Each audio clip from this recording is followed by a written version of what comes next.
16 abogado ni Sara Duterte, grabe naman kadami. Akala ko ba mahirap, walang pambayad. 16 abogado, malulupit pa. Mahina na 20 million ang mga abogado na yun. Makilalang abogado pa naman ang binayaran niya para lang sa kanyang impeachment. Sabi nga nung iba, yung 18 Marines, ex-18 Marine, isa lang yung abogado. Samantalang si Sara Duterte, 16 ang abogado. Grabe naman ganun kadami. Akala ba mahirap ang mga Duterte? Pangalawa, kung talagang walang kasalanan ka Duterte, Sara, bakit naman napakadami? Pwede naman 2, 3, o sabi natin 4. Pero bakit naman sobrang dami?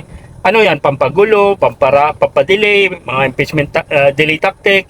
Magagawa na naman kayo ng dahilan. Diba? Sa house pa lang yan, pero binigay buhos na niya.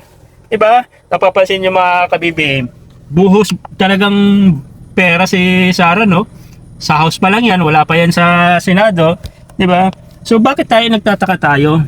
Kasi nga, alam ni Sara na mukhang delikado siya sa kanyang impeachment. Dahil alam niya, tagilid siya. Kasi alam niya na mai-impeach talaga siya. Kasi kung makalusot din sa house, pwedeng makonvict siya sa Senado. So ang goal ng mga kay ni Sara, wag makarating sa Senado.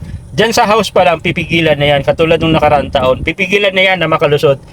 Kahit sabihin natin, malakas siya sa Senado, si Sara, malakas yan, hindi yan basta-basta makukonvict. Pero nagsisiguro lang talaga si Sara na diyan pa lang sa house, is mapigilan na yan.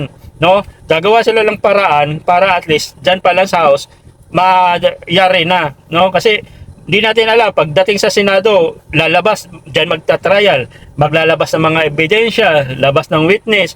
So magkakalaman talaga dyan sa trial talaga sa Senado. So ngayon, ang pinaka main goal, itong house na, no? Hindi na kailangan paratingin sa Senado kasi ang Senate President gustong-gusto agad umpisahan yung trial pagka nakalusot sa Senado, sa congressman. So ngayon, ang goal ng mga kampo ni Sara is dyan pa lang sa house, mayari na, no? Pipigilan na nila. Grabe, no? Sabi, walang pera si Sara, tapos ganun, milyon-milyon ang binabayad na abogado. Diba? Tapos yung kanyang ama, nandun din, international, tawag dito, attorney. So ganun kayaman sila. Akala ko ba mahirap ang mga Duterte, walang pambayad sa abogado. So ibig sabihin, marami na silang naipon nung panahon ng kanyang tatay.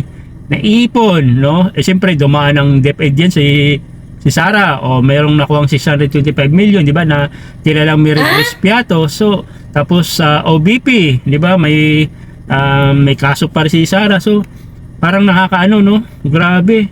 Ganun lang ano sa kanya yung pera, parang baliwala lang. Tapos pambayad sa mga troll, yung mga ex-marine na yan, bayaran yan, mga ibang ano, grabe, no? Yaman ng mga Duterte. Sabihin, mahirap.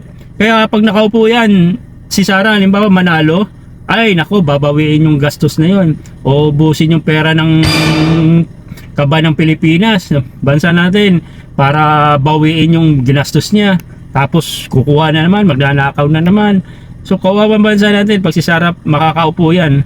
Eh ngayon pa nga lang, Vice President pa nga lang, tagilid na yung bansa natin, much more pag naging presidente pa yan. Kaya ngayon pa lang talaga, makonvict na yun si Sara sa Senado para hindi na makatakbo kahit anong posisyon eh. Kasi mahirap, iwasan na natin na makaupo si Sara, gawin na lahat para hindi na makaupo. Hindi dahil sa hindi natatakot, kasi pag nakalusot yan, kawawa, concern lang tayo, kawawa yung bayan natin, kawawa ang Pilipinas. Lalong lulubog tayo sa utang, lalong magkakagulo na naman, magkakaroon na namang war on drugs, andyan na naman yung AJK na yan. So paghihigante ang gagawin ni Sara. Kaya ngayon pa lang nakikita ko na talagang gumagastos na sila sa mga troll, lahat gagawin para mapigilan lahat, simula sa impeachment ni Sara, sa kanyang ama, lahat-lahat yan hanggang sa manalo ng pagka-presidente. So abangan natin ang mangyayari. Basta sa akin lang, huwag natin paupuin niya si Sara Duterte. So yun lang, maraming salamat mga kabibi.